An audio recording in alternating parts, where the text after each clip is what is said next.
The UK today held virtual talks to become the first non-founding member to join the CPTPP. This is a key part of its attempts to pivot trade away from Europe after Brexit.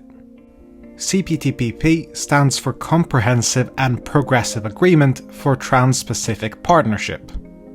The existing members of the trade alliance are Australia, Brunei, Canada, Chile, Japan, Malaysia, Mexico, New Zealand, Peru, Singapore, and Vietnam.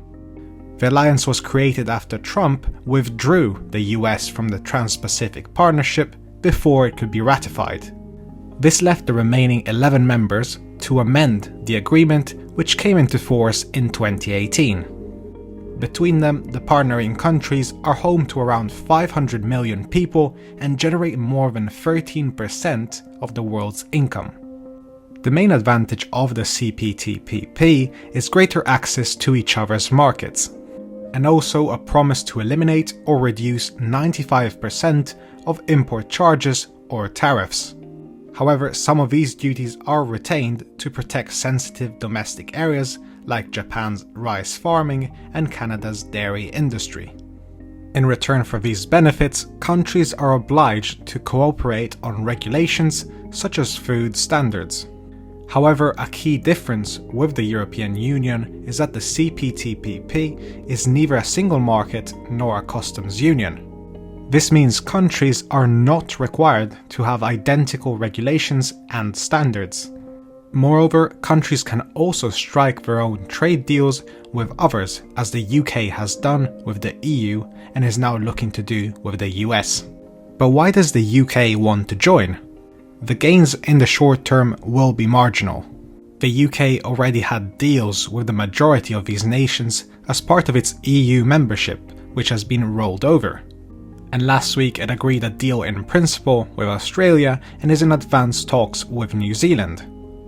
This means that only Brunei and Malaysia are left, and between them, those two countries account for around £5 billion of UK trade, which is less than 0.5% of the total.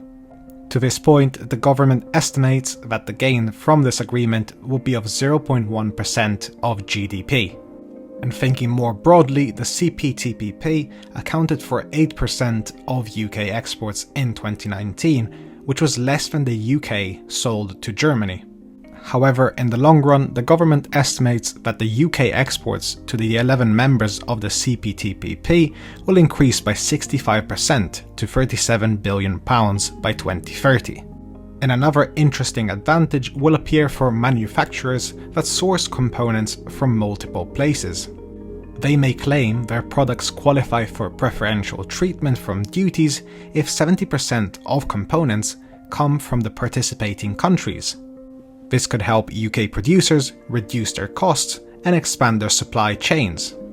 Furthermore, investors from CPTPP countries get the same treatment as domestic firms when they put money into projects happening in other partner states. And this could be a great boost for UK firms looking for investment opportunities. And looking to the future, the agreement could prove hugely more attractive if the US were to join.